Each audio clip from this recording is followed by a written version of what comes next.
Assalamualaikum warahmatullahi wabarakatuh. Nama saya Purwanti, saya adalah dosen program studi akuntansi dari Sekolah Tinggi Ilmu Ekonomi PPI Tangerang, dan saya mengajar dengan mata kuliah pokok di semester 2 adalah atau semester genap itu adalah akuntansi keuangan 1 dan akuntansi keuangan 2 di semester ganjil, yaitu semester 3.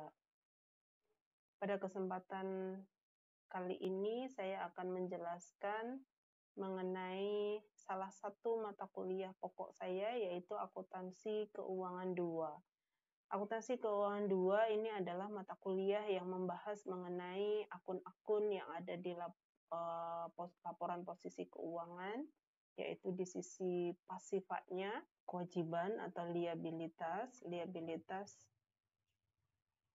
Ada liabilitas jangka pendek, liabilitas jangka panjang, kemudian ekuitas, termasuk di dalamnya ada modal desetor, saldo laba, kemudian sekuritas dilutif, serta membahas juga mengenai akuntansi sewa guna usaha, akuntansi untuk pensiun dan imbalan kerja, kemudian pajak penghasilan, serta perubahan-perubahan akuntansi dan aturan-aturan yang terdapat di GAAP, IFRS, dan SAK.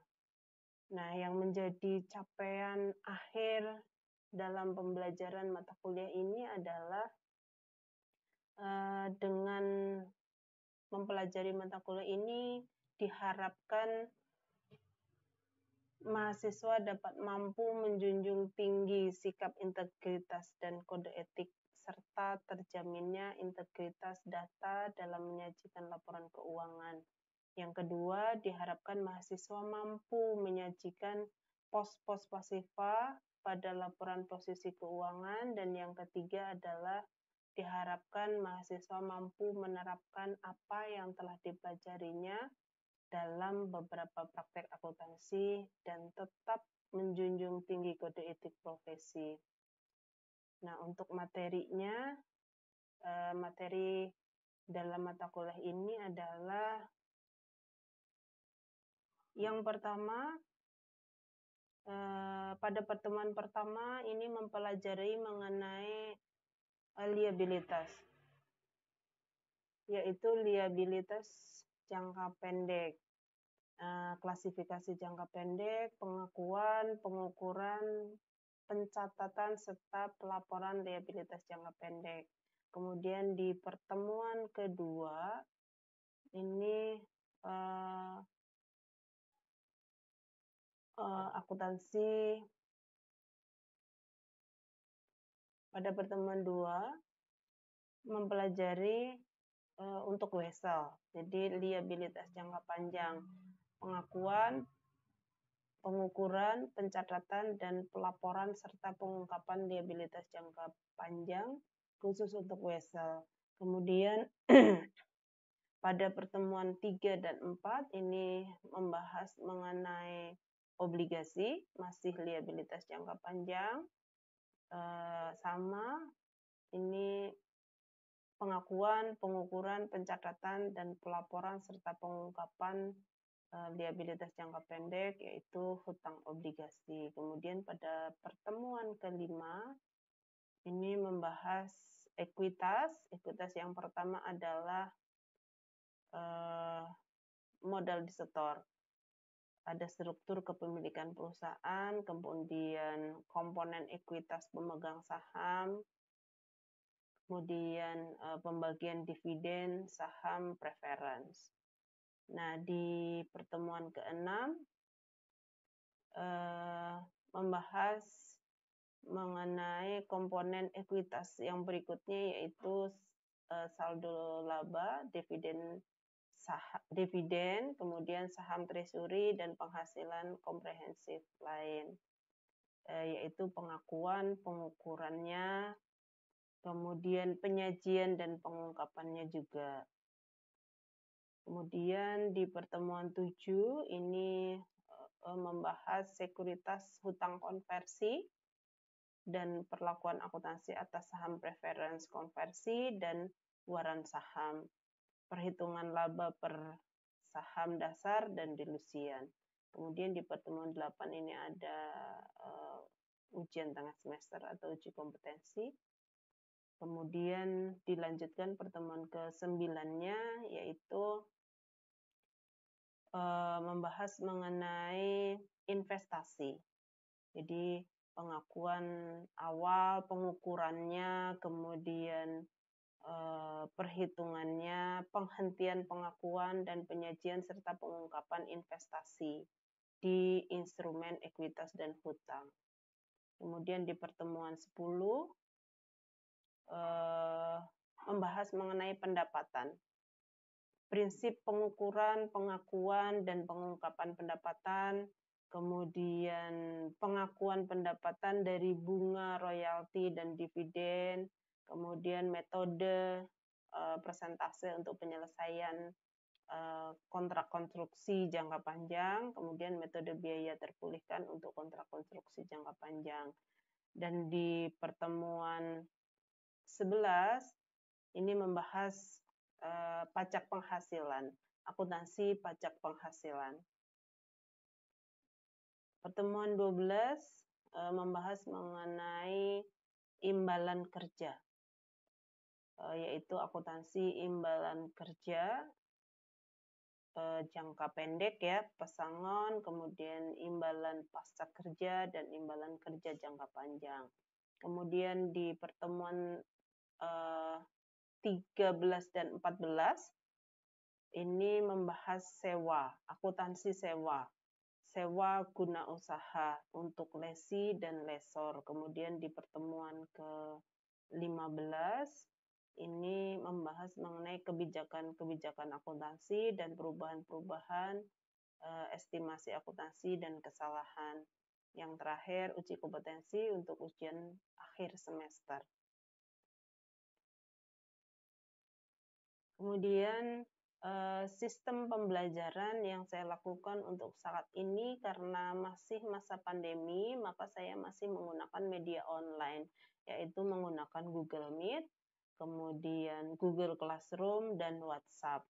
Kemudian untuk metode yang saya pakai dalam pembelajaran adalah kombinasi, ada tutorial, yaitu saya menjelaskan materi dan memberikan contoh, kemudian diskusi, dan menyelesaikan kasus atau soal latihan dan juga tugas mandiri. Dalam satu pertemuan biasanya saya menggunakan 2 media, yaitu Google Meet dan Google Classroom. Google Classroom ini digunakan untuk share materi, video, dan latihan soal. Saya juga menggunakan WhatsApp. WhatsApp ini saya gunakan untuk memfasilitasi mahasiswa di luar jam kuliahnya. Jadi kalau ada pertanyaan atau yang kesulitan dalam mengerjakan tugasnya, mahasiswa dapat chat WhatsApp ke saya, kemudian nanti jawabannya akan saya share di grup WhatsApp mahasiswa supaya seluruh mahasiswa dapat mengetahui penjelasan dari pertanyaan tersebut. Nah, hal ini saya lakukan agar saya dapat berinteraksi langsung dengan mahasiswa, yaitu dengan cara tanya jawab dalam diskusi di kelas dan menyelesaikan tugas serta latihan soal, karena interaksi dengan para mahasiswa itu sangat penting.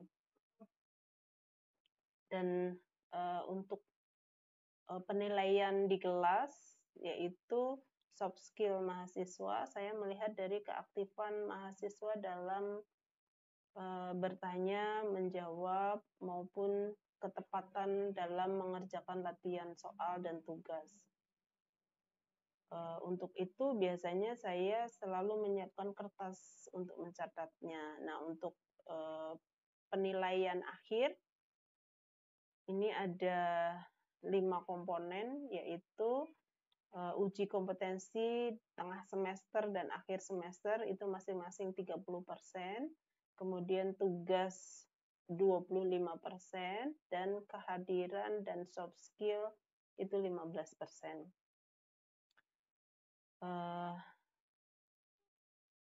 Demikian. Berikut ini adalah cuplikan bagaimana saat saya mengajar di kelas. Terima kasih. Wassalamualaikum warahmatullahi wabarakatuh. Kemudian dibeli kembali. Nah, pembelian kembali itu namanya saham, disebutnya saham treasury.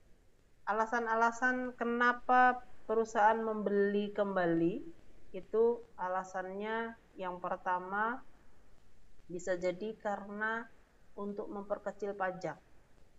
Yang kedua untuk meningkatkan laba per saham. Minggu depan kita bahas ini ya untuk laba per saham karena nanti ada pembahasan berikutnya ya. Kemudian untuk mengurangi jumlah pemegang saham. Nah, bisa jadi seperti itu. Jadi terlalu banyak para pemegang saham, kemudian dibeli kembali, jadi kan berkurang. Ya. Kemudian saham akan dijual kembali kepada masyarakat. Karyawan. Sebagai bonus bisa jadi ya. Nah, ini juga sebenarnya kita bisa bahas minggu depan mungkin lebih detail ya terkait dengan kenapa saham dijual kembali, ya bentuknya seperti apa. Kemudian saham akan dikeluarkan dengan surat-surat berharga perusahaan lain, bisa jadi seperti itu. Nah, terkait dengan saham dijual kembali kepada karyawan. Kalau karyawan memiliki saham, kira-kira efek yang ditimbulkan atau alasan apa sih kenapa karyawan atau mungkin karyawan ini tidak semua karyawan, mungkin di level manajerial mungkin ya. Nah, karena banyak perusahaan yang di level manajerial dia mempunyai saham perusahaan tersebut. Nah, kalian kan udah kerja nih sebagai karyawan nih. Kira-kira alasan apa perusahaan memberikan sahamnya sebagian kepada karyawannya? Kayaknya untuk mengikat aja kayaknya, Bu. Mengikat seperti apa tuh? Kayak misalnya kayak di bagian kan ada strata manajer eksekutif. Tapi kalau dia kinerja perusahaan itu menurun kan nilai sahamnya juga turun. Yang dia bagikan juga turun. Ya, jadi supaya mengikat karyawannya, supaya terikat gitu karyawannya. Iya. Supaya waktu pensiun mereka menjual kembali sahamnya kepada perusahaan, Bu. Jadi efeknya apa? Keuntungan oleh siapa? Keuntungan oleh perusahaan, kan mereka menjual kembali kepada perusahaan karena mereka udah pensiun. Oke, ada lagi alasan lain? Mungkin ada nggak punya ya selain menjual kembali atau manfaat dari untuk karyawan atau manfaat untuk perusahaan mungkin? Ada yang punya pendapat lain? Untuk manfaat perusahaan kayaknya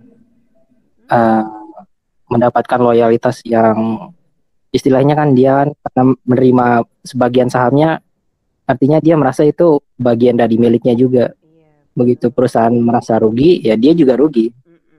Jadi ada keterikatan dan loyalitasnya di situ.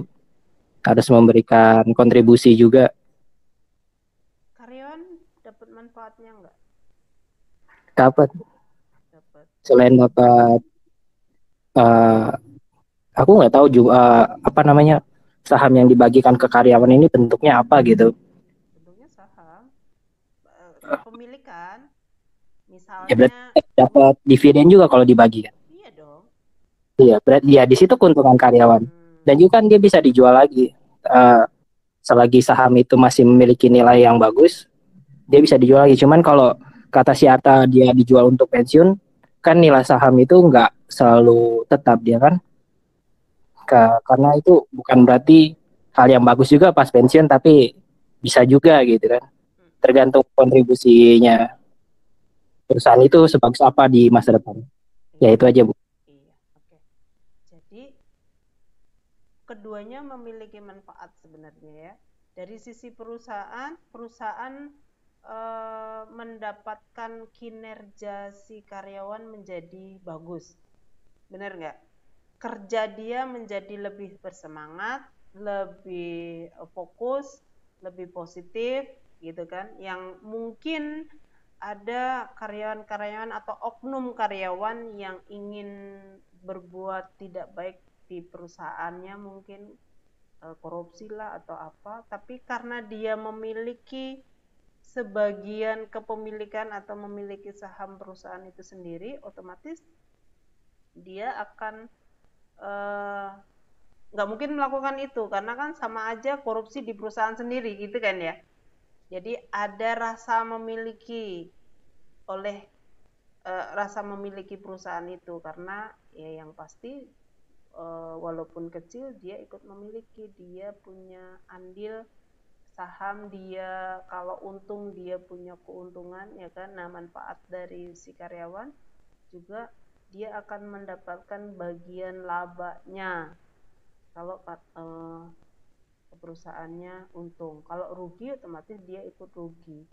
Jadi pilihan satu-satunya adalah si karyawan harus membuat supaya perusahaan untung terus, supaya saya juga nggak rugi, gitu kan. Jadi kinerjanya otomatis lebih baik. Berikutnya ini contoh untuk pencatatan dividen saham. Nah, dividen saham ini pencatatannya ada dua macam. Kalau pembagian dividennya itu kurang dari 25% dari saham yang beredar, jumlah saham yang beredar, maka saham yang akan diterbitkan tersebut sebagai dividen ya, itu nilainya dicatat menggunakan harga pasar atau nilai pasar. Kalau lebih dari 25% yang dibagikan dari saham yang beredar, maka dicatat menggunakan nilai nominal. Contoh di sini, ini adalah posisi ekuitas pada saat belum dibagikan. Saham biasanya ada 30.000 lembar, per lembarnya harganya Rp20, sama dengan 600.000, kemudian tambahan modal disetor ada 300.000, saldo labanya ada 600.000. Nah, PT AH kemudian mengumumkan pembagian dividen saham sebesar 20%. 20% di bawah 25% ya, dari saham beredar. Pada tanggal yang sama, harga pasar saham sebesar Rp25 per lembar. Maka harga pasar wajarnya adalah 6.000. 6.000 dari mana? 20.000 dari 30.000 lembar. Yang dibagikan adalah 20% dari lembar saham yang beredar. Lembar saham yang beredar adalah 30.000.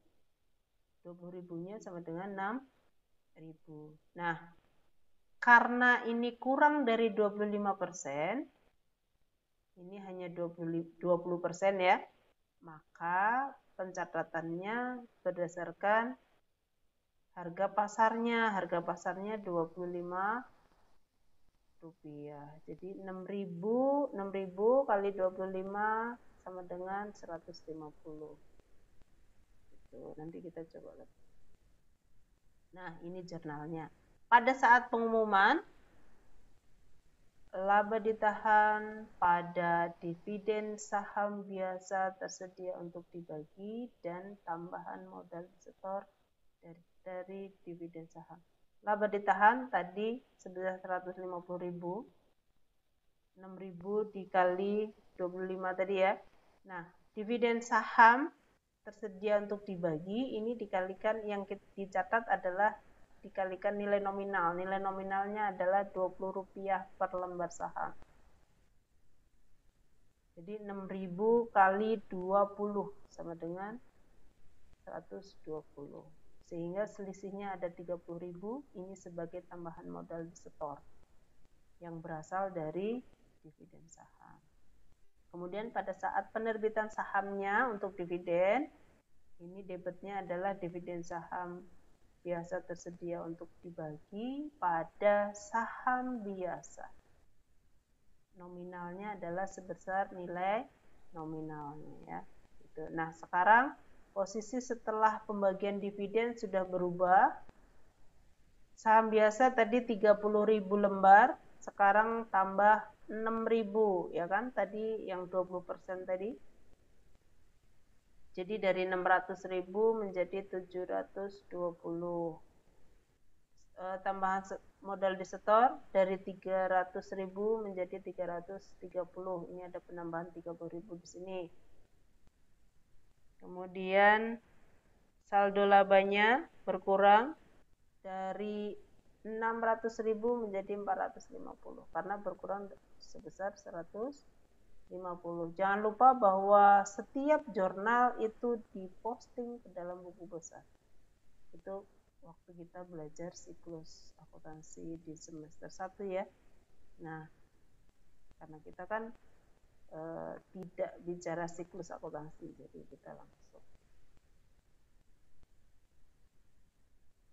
Oke, nah contoh yang kedua ini lebih dari 25%. Jadi mencatatnya menggunakan nilai nominal. Oke. Ini jurnalnya sama, ya, jurnalnya sama, tapi bedanya adalah tadi 50% dari 30.000 lembar itu berapa?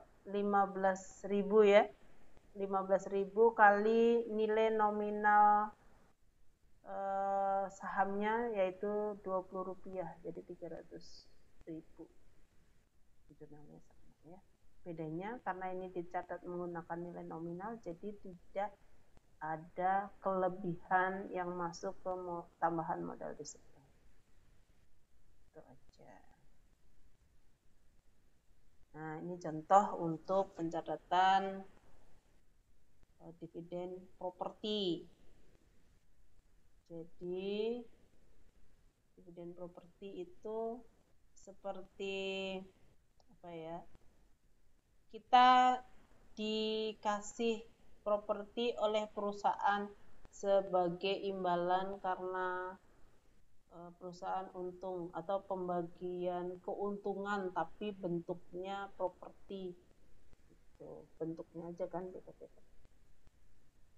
Nah, contoh di sini adalah berupa surat berharga, yaitu investasi kepada PT ABC.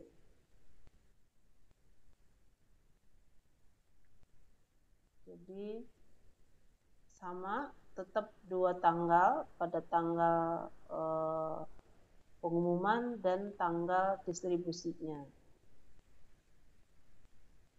Tanggal pengumumannya tanggal 15 sama ya, contohnya tadi sama. Tanggalnya sama, hanya beda ini. Surat berharga diperoleh harga 500 juta dari PT ABC tadi. Pada saat pengumuman dilakukan nilai wajar surat berharganya itu 600 juta. Jadi ada keuntungan 100 juta di situ ya. Investasi pada PT ABC pada keuntungan yang belum terrealisasi.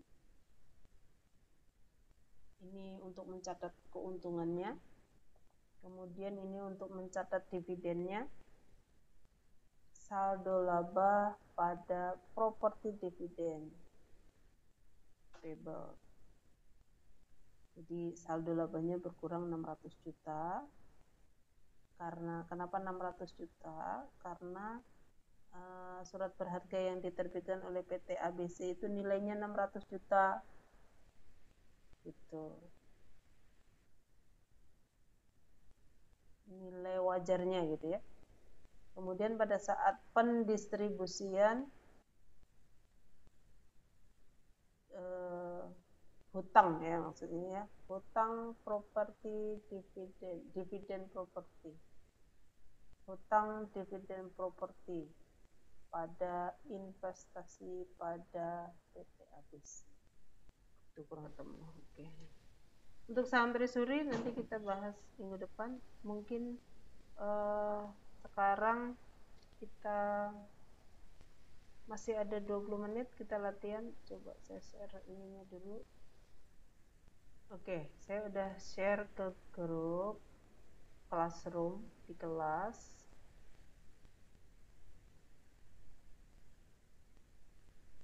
Oke, Bu. Apa jurnalnya?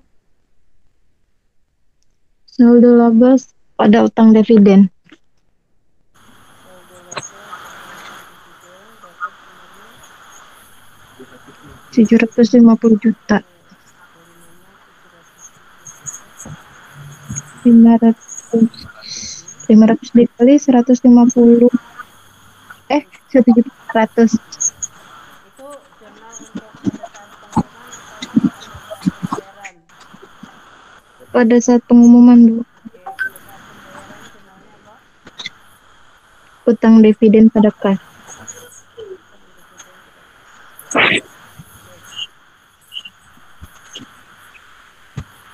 Yang nomor 2 ada?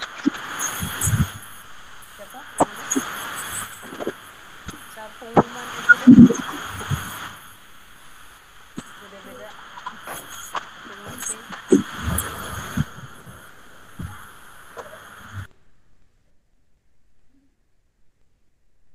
Yang nomor 2 itu kan di bawah 25% ya. Kalau di bawah 25% berarti dicatat menggunakan nilai pasarnya. Nilai pasarnya adalah 300 rupiah. Benar ya? Ada yang bingung? Ada bingung? Kalau bingung bertanya ya, jangan diem aja, nanti nggak ngerti. Sebelum pembagian dividen atau penerbitan saham untuk dividen, saldo labanya 1 juta. Modal disetornya 250.000. Saham biasanya berapa? 1 juta. Gimana 1 juta? Dari 5.000 lembar kali 200. Oke. Dari 5 tadi siapa yang jawab tadi? Bulan. Bulan. Oh, bulan. Oke. Bulan. 5.000 lembar kali nilai nominalnya ya 200 rupiah. Bingung nggak? Yang lain?